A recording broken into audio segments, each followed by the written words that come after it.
Aduh, makin kesini makin banyak nih berita-berita yang mengerikan kayak macam krisis pangan, krisis energi, krisis sampah, dan krisis-krisis yang lain yang tentunya ini mengancam kehidupan kita sebagai umat manusia di planet bumi ya. Tapi ngeri-ngeri gitu, kita melakukan sesuatu belum tentu. Ini yang jadi masalah. Kita kadang-kadang nggak ngerti harus mulai dari mana dan gimana cara memulainya. Kita kayaknya langsung aja deh belajar sama ahlinya, Ketua RT 08 RW 04 Malakajaya, Durensawit, Jakarta Timur yang paham mengatasi permasalahan krisis-krisisnya tadi. Kita langsung ketemu dengan Pak Taufik Supriyadi. Tinggal 22 mati, sisanya tulis Ini lagi. bening banget ini. Jadi nampungan air hujan, Pastikan penghargaan ini adalah untuk warga saya RT 8 RW 4 Malakajaya, Jakarta Timur. Kenalin nih, Taufik Supriyadi, Ketua RT 08 Malakajaya, Durensawit. Ketua RT yang viral, Bapak Dr. Taufik.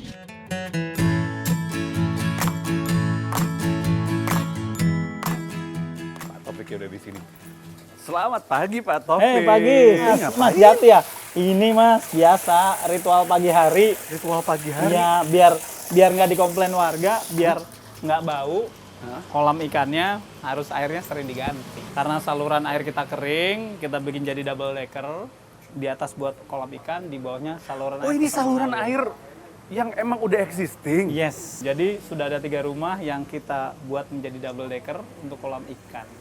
Ini tuh sebenarnya selokan yang biasa yang udah ada sebelumnya. Betul. Terus kok kepikiran dibikin double decker Siap. untuk kolam? Iya. Karena nggak ada lahan. Yes, karena wilayah kami kan full beton pada penduduk. Bagaimana triple bottom line ini bisa jalan di tempat kami, people, profit, planet. Bagian profitnya kan ini perut, leher ke bawah harus kenyang. Makanya kami membuat kolam ikan, di situ ada gurame, lele, nila untuk warga kami supaya bisa jualan punya duit. Oh gitu. Yes. Jadi walaupun cuma di depan rumah warga 3 aja, tapi ini sebenarnya kalau misalnya dijual bisa untuk warga. Iya, memang keuntungannya untuk warga. Bahkan kami akan mengambil keuntungan 20% dari bersihnya untuk kelompok tani kita. Kalau nanti sudah terkumpul, kita akan replikasi ke tempat lain.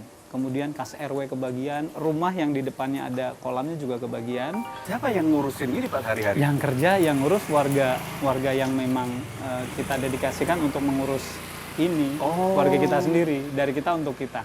Nggak kepikiran aja gitu kan, selama ini kan kita ngeliat selokan, ya udah selokan aja Yes. gitu. Tapi ternyata nih sempat kepikiran, Ya. susah nggak bikinnya? Ini tugas kita memikirkan detail. Kolam ini dibuat dengan teknik fluida bergerak. Kalau mau nguras, ini Mas Jati tinggal cabut aja pipa paralonnya, airnya keluar. Oh. Dengan kemiringannya dapat, sehingga air habis, lelenya jatuh ke sini tinggal diserok. Oh, oke. Kemudian kita permudah lagi, kalau nanti airnya habis, kita pakai keran otomatis nih Mas Jati. Ini kan tak miring ya, tuh. Oh, dia langsung nyala. Dia kan nyala. Ini air sumur, bukan air selokan. Oh, air sumur. Yes. Jadi ikan ini pun kita bawa ke Sukovindo dengan gramasi yang sama, nutrisinya nggak kalah dengan ikan salmon. Si lele. Lele. Ini. Makanya daun pepaya dengan pelet doang. Oh, makannya daun Dan pepaya pelet dan doang. pelet. Yes. Bersih ya? Bersih. Karena banyak orang takut makan lele Nah, gara-gara itu dia. takut pakannya. Saya pun di awal kan saya nggak suka lele. Oh, nggak suka? Begitu saya punya lele sendiri, saya berani makan. Oh, bener banget. Iya, yang hebat ibu-ibu. Ibu-ibu tuh begitu ngeliat lelenya gede-gede, 6, 7, 8, 1 kilo gitu ya, itu langsung mental calonnya hidup, brokernya jalan, pialangnya keren gitu. Dua jempol kalau mama ya langsung berpikir. Makanya kemudian saya memfasilitasi, saya membelikan freezer untuk para warga. Nanti lele ini dibuang kepalanya, dibuang dalamannya, dimarinasi, dijadiin bumbu ayam tangkap, lele tangkap. Terus dijual. Dijual, makanya saya fasilitasi ada freezer. Listriknya dari mana? Dari pembangkit listrik tenaga surya yang sudah kita miliki. Menarik. Siap. Ini adalah soal kolam ikan Kolam yang ada ikan. di sini. Ye. Yang jadi masalah di perkotaan Siap. dan utamanya di kota Jakarta adalah soal sampah. Sampah, siap. Ya kemarin Pak Gub sudah langsung bikin instruksi semua warga Jakarta harus mengelola sampah masing-masing. Di ssini sampahnya pengelolaannya kayak gimana? Boleh kasih tahu nggak? Baik, jadi pertama ini ada lubang resapan biopori dulu Mas Jati. Saya nggak tahu loh. Ini Nih, tuh. yang tuh lihat. Oke. Ini di dalamnya ada sampah-sampah organik nih. Tuh daun, kita masukkan. Ini dalamnya 120 cm. Ini manfaatnya untuk membuang sampah organik masuk ke dalam Ya. tanah. Yang kedua, manfaatnya untuk mendatangkan cacing tanah. Kalau cacing tanah datang, kan pori-pori bumi terbuka. Kalau pori-pori bumi terbuka, ada air limpasan dari jalanan. Kayak kita tangkap di pinggir-pinggir ini untuk memasukkan air kembali ke dalam bumi. Yang ketiga, tikus tanah yang buta juga udah ikutan partisipasi di dalam.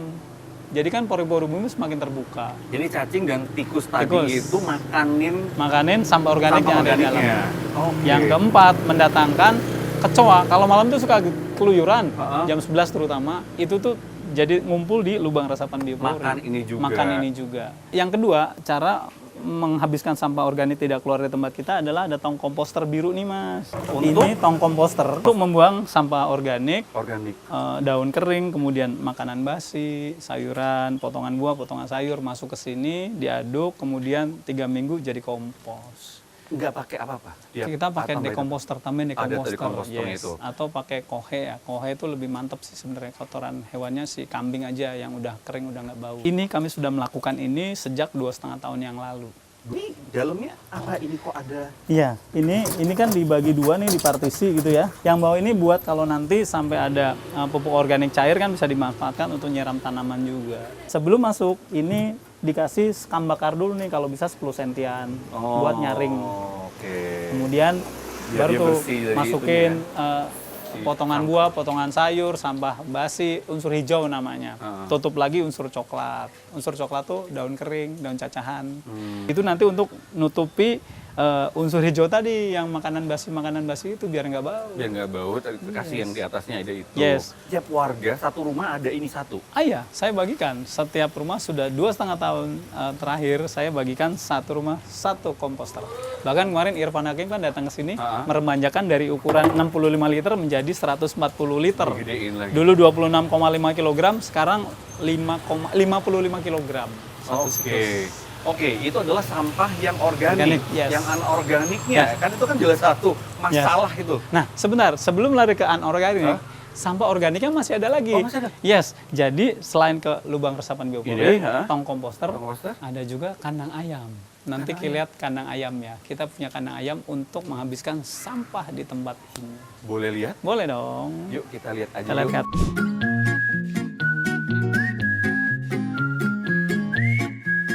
Ya. Oh, ini ayamnya. Ini ayam kita datangkan untuk menghabiskan sampah organik supaya habis di tempat kita sendiri. Oh, jadi ini ayam dipelihara bukan untuk nanti untuk makan kah, Bukan. untuk nanti dipotong atau untuk telur enggak? Ya, memang niatnya sampah harus jadi telur. Nih, nanti Mas Jati buka, jangan-jangan sudah waktunya jam bertelur nih. Oh, ini tempat telurnya? Iya, ini tempat telur kita nih. Nih, lihat teman-teman. Oh, Mas Jati buka. Saya buka sebelah sini. Oh, ada. Tuh, teman-teman, lihat. Tuh lihat, sudah ada telur. Bagus banget telurnya. Masya Allah. Tuh lihat datang loh. Yang punya marah. Kita tutup. Yang punya telur Jadi marah. trennya adalah setiap 25 jam sekali ayam ini bertelur. Oh. Yes.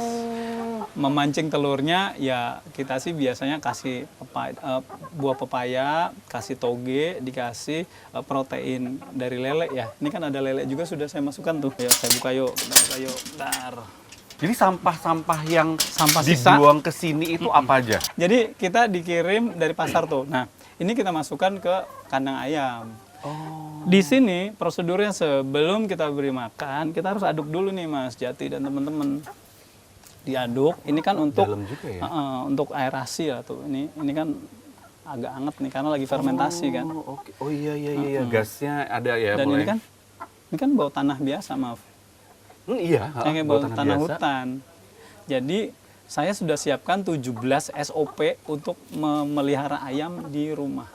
Mudah-mudahan peraturan daerah nomor 13 tahun 2007 yang ditandatangani Pak Sutioso bisa ditinjau ulang larangan memelihara unggas di rumah. Dulu ketika ada masa-masa itu ya, flu burung kali itu ya. Makanya saya meminta, ayo datang ke sini cek. Kalau saya salah, saya akan ikut aturan. Kalau saya benar, ayo aturan dirubah. Saya sudah siapkan suratnya juga sudah saya kirim. Ada 17 SOP yang saya tulis bagaimana membuat alas kandang dari tanah, dikasih daun kering, kemudian dikasih kapur dolomit. Bagaimana memberi makan, harus diaduk terlebih dahulu. Udah tak siapin SOP-nya tuh, Mas. Jadi semuanya bisa rapi, bisa bener gitu ya. Nggak cuma asal karena ini untuk menghabiskan sampah, semua aja gitu dimasukin, nggak gitu juga ya? Gitu. Jadi apa aja tadi Jadi yang boleh dimasukkan? boleh nasi basi, Oke. kemudian cangkang telur, wah seneng banget dia. Oh, Iya, gitu. cangkang telurnya juga dipotong-potong sama dia. Kemudian lele, kepala lele yang dimarinasi ibu-ibu kan kepalanya dibuang, Dibuang? dalamnya dibuang. Kita rebus. Oh, kita direbus dulu ke sini? Rebus, masukkan ke sini. Kalau mau enak dicoper dulu, di blender oke. dulu baru masuk. Jadi biar lebih halus, Yes. biar lebih mudah dikonsumsi sama si ayam ini. Kemudian potongan buah, potongan sayur masuk ke sini. Dan kemudian dia menghasilkan Telur. si telur. Telur Telurnya ya, jadi bisa nanti dimanfaatkan. Jadi kita nggak perlu pusing kalau harga telur lagi tahu. Kemudian yang menarik teman-teman, Mas Jati, ini juga ada maggot. Tuh lihat, ini lele kita. Oh, lele. Tadi pagi jam 6 saya kasih, itu udah habis. Berapa jam tuh? 3 jam berarti kan. Maggot ini kita beli dari larva cuma setengah gram. Berapa waktu yang lalu? 10 hari yang lalu itu setengah gram. Setengah gram. Oke. Pulpa. Heeh. Cuman si telur itulah telur. Heeh. Kemudian jadi maggot ini usia 10 hari nih berarti. Ini 10 hari. Nanti kalau udah gede-gede, kasih ke ayam. Apa mau kita coba kasih dikit? Coba. Mas Jati berani megang ini nggak? Saya geli Nih lagi. lihat nih. Halo teman-teman. Waduh tuh lihat. Oh, Langsung kan tuh ganas. lihat. Wih, Masya Allah. Tangan Nabi ditatokin. Ingat loh teman-teman, kita punya hak dan kesempatan yang sama untuk menjaga lingkungan tetap lestari dengan cara kita masing-masing. Inilah cara kami menjaga bumi. Makanya di tempat ini kami sudah membuat survival arsitektur Indonesia Oke. atau cara bertahan hidup di Indonesia dengan memanfaatkan sampah organik dan anorganik ini harus menjadi uang. Sampah organik ini kan tambang emas yang belum dikelola. Ini kan jadi ayamnya jadi Jadi telur. telur. Nanti kalau 3 tahun sudah nggak produktif nih si ikan cici, coko sama ciki, ini nanti kan disembelih ganti ayam baru. Tapi pernah nggak kejadian sampahnya itu berlebihan? Kadang-kadang kita kan punya cakep. ada lagi Ya. ulang tahun, acaranya ada masak-masak apa, akhirnya jadi sampahnya berlebihan. Siap. Nah itu sempet nggak akhirnya, waduh ini nggak bisa nampung nih yang Siap. kita biasa lakukan. Kalau sama berlebih, saya sudah siapkan mitigasi risikonya dengan ember-ember bekas cat. Ember-ember ini nanti diisi sampah yang berlebih tadi, kemudian dikasih air cucian beras. Itu ditutup rapat. Ini ember cat ini kan rapat banget, rapat. Nanti begitu ingin dipakai, ditiriskan, masukkan ke ember berikutnya, kemudian dipadatkan, dikasih bekatul, dikasih jagung. Kalau udah mau nih jadi beginian. Ini apa? Ya ini makanan fermentasi itu. Dan itu digunakan untuk Ayam lagi. makannya mereka. Makannya lagi. Ini kan fermentasi bakterinya banyak. Bakteri Mikro- baik ya bakteri buat baiknya.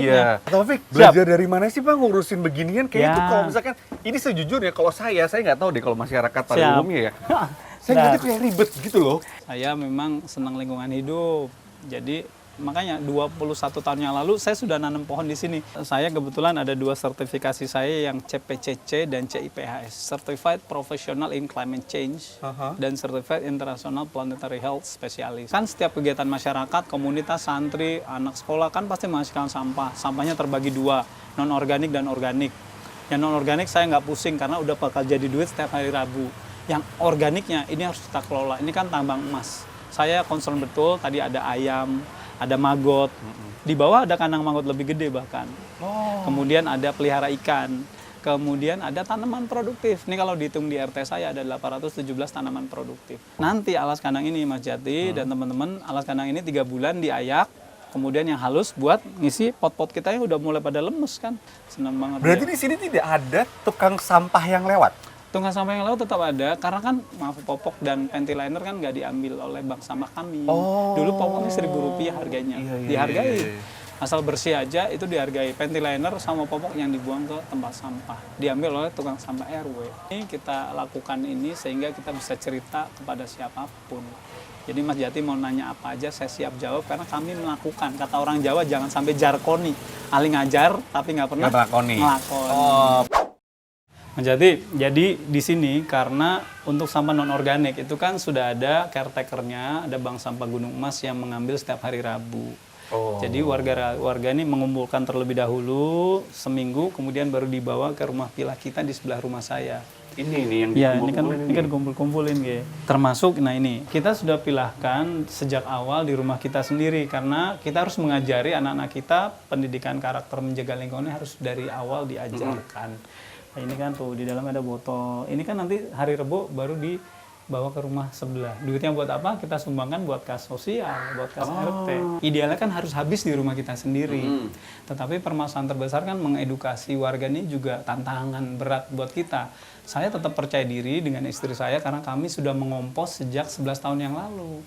Milah sampah dari 11 tahun yang lalu. Makanya kami terus berjuang biar ini bisa mendunia kan gitu. Ini cuma ada di rumahnya Pak Taufik aja atau di rata-rata Siap. warga sini udah ada? Rata-rata warga itu hanya tong komposter dan tong Satria Nusantara yang Irfan Hakim kasih oke. itu. Kalau yang non-organik, mereka ngumpulin kayak gitu tadi modelnya. Jadi dikumpulin di pojokan Paling rumah. plastik pojokan sampai rumah. nunggu seminggu karena pengambilannya baru situ dibawa. baru kebawa ke sana. Jadi duit. Keluar, anak-anak akhirnya juga jadi merasakan itu nggak kayak ketika udah punya sampah nih di keep Siap. atau ya sudah gimana? Anak-anak kami biasanya dimasukkan ke kantong ataupun di tas yang dia bawa. Disarankan kalau nggak nemu tempat sampah ya bawa pulang ke rumah. Tetapi kan di Indonesia masih banyak tempat sampah di luar. Betul. Jadi ya kita buang sampah di luar. Idealnya kan kayak di Jepang kan nggak boleh ada tempat sampah di luar.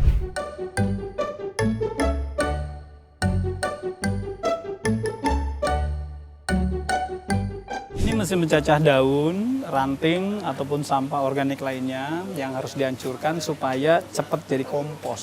Oh. Ini contoh produknya gitu ya. Jadi ini pun salah satu mitigasi risiko kalau alas kandang ayam kita bau, itu terindikasi pasti alasnya basah. Makanya dikasih daun cacahan. Ini yang akan menyerap si Menyerap. lembab tadi itu. Pengen nggak? Boleh kayak gitu. Ini ada batang-batang itu juga bisa? Bisa. Bahkan kelapa bulat itu saya masukkan. Batok kelapa itu? Batok kelapa sabutnya 5 detik langsung habis.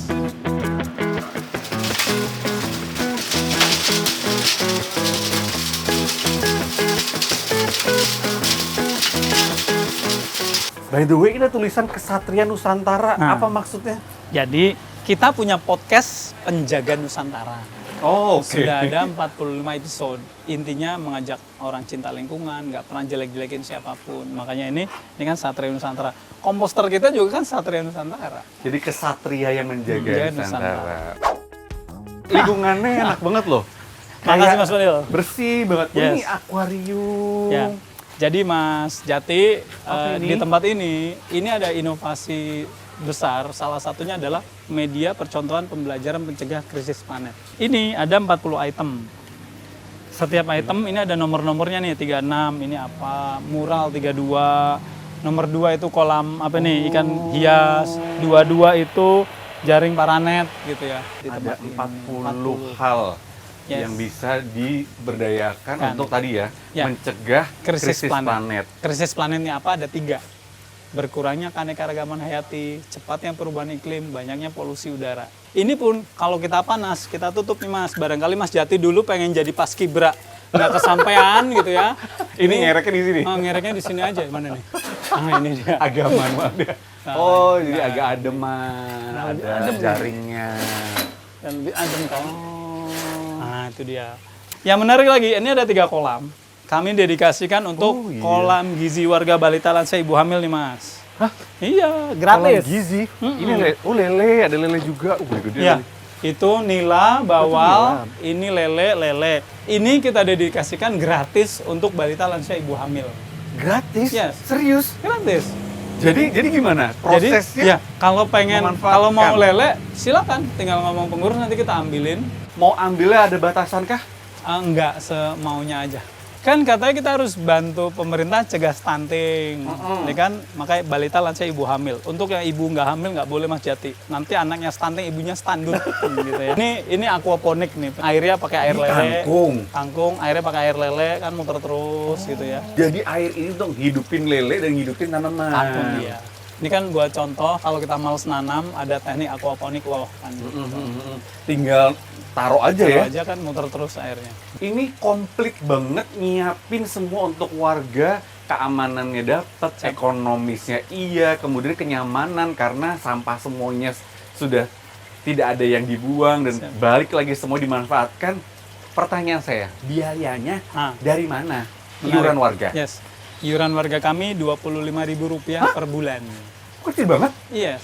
Terus mau biaya yang segini? Yes. Kan kita dapat Rp2,5 juta dari gubernur. Sekarang kan zamannya media digital. Tunjukkan kegiatan kita menjaga bumi ini di media sosial. Di sana kita nyatakan kegiatan kita. Pada saat saya menjadi ketua RT pertama kali, saya datangkan wali kota Jakarta Timur dengan menyerahkan tanaman produktif nih. Yang di pot-pot ini umurnya 2,5 tahun yang lalu nih datang. Ini dari Yes. bantuan wali kota. Kementerian Lingkungan Hidup. Oh, Saya datang dari Kementerian Lingkungan Hidup dan Kehutanan kala itu, wali kotanya datang menyerahkan kepada warga. Tujuannya apa? Supaya berita naik. Exposure. Exposure. Ada orang prominennya Pak Wali Kota. Yes. Dengan berita naik, orang banyak ngutip. 2 minggu kemudian ada orang datang menawari uang. Saya tanya berapa, ternyata cuma 2 digit. Saya manfaatkan untuk komposter ini nih Mas. Dengan adanya ini, kemudian kan berita tambah naik. Strateginya yang diundang lurah dan RW untuk menyerahkan kepada warga saya. Karena RT kan nggak punya panggung. RT ini kan bukan siapa-siapa. Pekerjanya Pak RT. Iya, jadi kita nabok nyilih tangan gitu ya. Termasuk kami diundang 2 kali ke Tiongkok kan. Itu untuk sebagai apa? Percontohan untuk sharing. Kami sharing ditanya dengan 4 pertanyaan tuh, Mr. Taufik, bagaimana Anda menjelaskan Anda dianggap sebagai model inovasi di Indonesia? Mr. Taufik, bagaimana Anda mendukung pemerintah Anda, Mr. Prabowo, dalam hal asta-cita pemerintah? Mr. Taufik, bagaimana Anda menjaga keberlanjutan program Anda? Mr. Taufik, bagaimana Anda menghadapi warga yang tidak sepakat dengan Anda? Ya saya jawab, salah satunya menjaga keberlanjutan, saya membuat website. Di website itu ada jabatan pengurus RT yang ada 20 pengurus di tempat kita. Padahal rumah kita ada 40. Kalau 20-nya adalah pengurus RT, berarti separuhnya sudah saya siapkan suksesinya. Oh, oke. Jadi udah siap nanti Oke. untuk melanjutkan. Makanya ini untuk menjaga keberlanjutan. Bagaimana menghadapi warga yang tidak sepakat dengan kita? Ingat, punya prinsip, jangan pernah berkonfrontasi dengan warga. Kita pasti bisa menang, tetapi kan hubungan kita jadi jelek. Hadapi warga dengan keteladanan saja. Artinya kan kita tunjukkan bahwa kita bergerak dan orang juga sudah banyak datang, nasional, internasional. Amerika 2 kali ngasih penghargaan, Korea Selatan datang, Singapura, kemudian Tiongkok 2 kali ngundang, Belanda, Amerika kemarin ada University of Cornell University juga datang.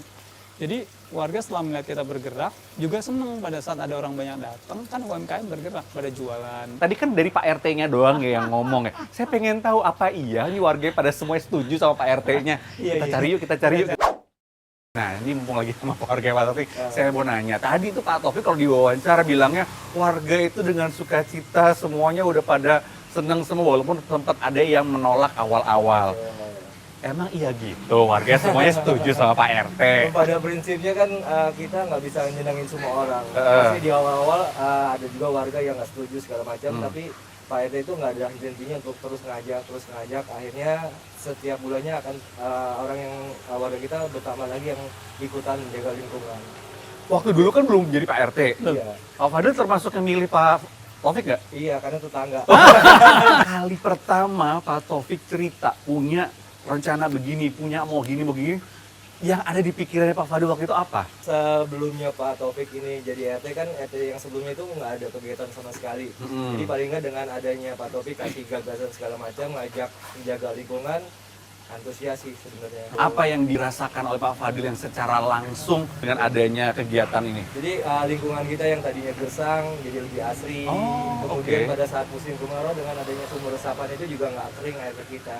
Dan paling penting lagi UMKM-nya kita juga bergerak. Oke, valid tadi yang diomongin dari pertama sampai akhir ternyata emang Ini kakinya saya injek nih Mas. nggak melihat lagi saya tadi. Aduh. By the way ini ada monitor gede banget. Ini CCTV. Jadi ini pos kamling modern kita Mas. Pos kamling modern. Pos modern kita. Jadi di tempat ini kalau pos kamling paling jam 9 sampai jam 11, sisanya bawa ke rumah masing-masing dari handphone masing-masing aja. Berapa Pak? 16 titik. Ini di satu RT. Di satu RT. Pak Taufik Ya, ya. nah nanti di Sister Village di RT sebelah pun akan saya buat hal yang sama dengan dapur yang sama, toa juga gitu. Untuk Sister Village kita kembaran lah. Oh oke, kalau dulu tuh zaman dulu pas pos kamling, ronda di tiap lingkungan warga adalah untuk selain untuk menjaga keamanan juga biar guyup, biar kenal satu sama lain. Ada kayak gini bukannya jadi malah nggak kenal. Jangan salah, tetap ada jadwal piket kebersihan. Esensinya adalah untuk ngajari anak-anak kita bahwa orang tuanya masih guyup, masih mau ketemu. Pertanyaan saya, Siap. kan warga semua bekerja. Iya. Senin, Selasa, Rabu, Kamis, Jumat, masa-masa produktif, masa-masa hari-hari kerja. Kapan harus kebersihannya? Habis subuh, kan subuh pada ke masjid. Selesai, sapu-sapu aja. Tadi pagi pun kalau lihat di CCTV, saya juga sapu-sapu dulu. Gitu. Oh gitu. Kan Jadi kenapa tadi IPL-nya 25.000. sangat kecil cuma 25.000 karena tidak perlu menyewa tukang sapu, Iya. sampah Yes. tadi juga dikelola Satpam juga sendiri, dari satpam dari RW, Dari RW. dan ada CCTV ini. Nj. Pak Taufik, Siap. saya jadi penasaran. Kenapa kok mau-maunya ngurusin begitu? Tapi dulu sebelumnya bukan jadi RT kan? Bukan, warga biasa. Warga Pak. biasa. Siap. Terus akhirnya kok kepikiran, saya jadi RT aja, saya mau bikin gini. Kenapa gitu kok? Siap, gini, jadi saya 21 tahun tinggal di sini, saya nanam pohon sendiri, saya ngompos sendiri.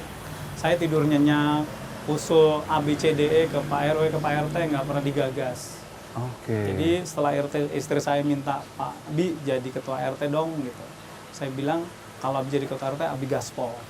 Ternyata ini adalah bentuk dari kegelisahan di dalam hati karena tidak pernah didengar, Yes. mau nggak mau harus Begitu ambil ada yang dorong, tindakan. dan yang mendorong adalah istri saya. Jadi ganteng-ganteng begini tetap istiqomah gitu ya. Ikatan Alhamdulillah. suami takut istri di rumah. Oh. Makanya kemudian dengan restu istri, saya gaspol, saya bikin program kerja. Program kerja saya 80% terkait lingkungan hidup. Ada aplikasi RT online nih Mas. Nih, Mas. RT online. Ini bikin sendiri? Bikin sendiri. Apa Ini buat? uang saya sekarang tinggal, tunggu tuh, berapa? 2.675.000. Dipakai buat apa aja gitu ya. ada situ. Kemudian warga saya ada berapa nih setiap gang? 8, 9, 10. Kalau pakai komputer itu nanti ada validasi data bansos. Ada rumah di RW sebelah, lantainya banyak, mobilnya sport, TV-nya tipis, terima bansos. Kan nggak pas. Yang paling tahu kan kita ketua RT. Kita harus bantu negara untuk memvalidasi data Inilah di bansos. sini, Iya, data-data di sini warga ya. itu akan ada. Iya. Bayangkan kalau negara mengambil ini kan saya kan berdiri paling depan, ayo sini. Jadi kan nggak usah bayar lagi. Sementara belum ada top down, saya bottom up. 70 hari program kerja kami terpenuhi, saya membuat blueprint. Makanya yang menarik adalah sekarang sister village, itu mereka yang meminta kita untuk mengembangkan tempat lain. Berapa banyak sister village dengan daerah? Alhamdulillah sudah ada 1.254 orang yang datang ke tempat ini. Oh. Yang saya gabungkan ke grup WhatsApp itu baru 330 orang dan itu mewakili 330 RT se-Indonesia. Saya baru membantu RW 1 Pondok Bambu 500 tanaman produktif saya datangkan karena kan subsistem itu tadi tidak bisa semuanya langsung running well di tempat mereka. Jadi yang paling dibutuhkan apa? RW depan ayam, RW 1 Pondok Bambu tanaman 500. Bisa beda-beda ya. Iya. Jadi apa yang dilakukan di sini Siap. belum tentu 100% bisa diaplikasikan Di dan tempat benar-benar ditiru. Betul. Tapi mungkin ada beberapa yang cocok, ada yang tidak. Betul. Oh. Yang paling menentukan adalah ketua RT-nya, paling membutuhkannya apa. Kemudian pertanyaan saya adalah negara sudah tahu. Negara sudah tahu, iya. Kenapa? Karena kan 7 dari 8 asta cita pemerintah sudah ada di tempat ini. Pertama nih, peningkatan ketahanan pangan. Kami Ada sekarang ada telur. Tadi lihat sendiri ada telur, telur kan. ada ikan juga. Ikan, kemudian apa nih? Toga, tanaman obat Tanamannya, keluarga. Itu ada betul. banyak, ada serai, ada apa macam-macam. Kemudian peningkatan ketahanan pangan, ketahanan ekonomi, pekerjaan berkualitas. Mas Fadil, Arsyad itu diajari oleh Dinas KPKP untuk belajar ikan budidaya dan ikan konsumsi. Oh, nggak sembarangan Nanti ya. kan negara sudah hadir. Oke. Kemudian pekerjaan berkualitas, kemudian pembangunan dari bawah, pembangunan berwawasan lingkungan, penciptaan rasa aman, CCTV, TOA, ada APAR itu alat pemadam api ringan. Kemudian terakhir toleransi dan pelaksanaan Pancasila kan sudah ada di tempat kita. Jadi jangan memandang RT ini sebelah mata, tetapi ini perwujudan dari negara sesungguhnya ada di level kita. Betul. Nggak usah semua gitu. Mungkin 80% dari Indonesia RT-nya menjalankan apa yang dilakukan oleh di RT 8 ini. Ya. Kayaknya Indonesia udah damai gitu ya. Indonesia ini kan bisa menjadi besar, Aha. bukan dari gedung tinggi, tapi dari lingkungan yang dijaga. Mungkin apa nih cita-citanya yang belum kesampaian? Siap, cita-cita kami di survival arsitektur Indonesia atau cara bertahan hidup di Indonesia di full beton padat penduduk ini, kami kurang satu lagi. Apa? Kami ingin punya IPAL, instalasi pengolahan air limbah. Oh, Kenapa? Kita prihatin dengan perbatasan di sana. Ada saluran air yang masih hitam. Kalau hitam kan indikasi sanitasi buruk. Kalau ditanya ini bau apa enggak, jawabannya enggak, biasa aja Pak. karena udah kebiasaan ngecium jangan-jangan. Makanya pertanyaan saya ganti, Bu, kalau ini jadi bening, jadi bersih, mau apa enggak? Mau. IPAL ini nanti air kamar mandi, air cuci tangan, air cuci piring disedot masuk ke IPAL, jadi bersih, tarik ke toren atas lagi, kemudian dibagi untuk flushing kamar mandi rumah-rumah, bukan hanya warga kami. Oke, terima kasih banyak Sama-sama, Pak Mas. Taufik sudah boleh Makasih, digangguin. POV. Semoga selalu sehat dan juga ini bermanfaat ilmu-ilmunya ya. Amin, amin. Terima kasih POV, terima kasih SCTV. Mudah-mudahan Indonesia kuat dari RT yang hebat. Tapi di sini point of view kali ini Pak Taufik Supriyadi, saya Sampai Jadi jumpa. Rawa pamit, sampai jumpa. Salam SCTV. Salam SCTV.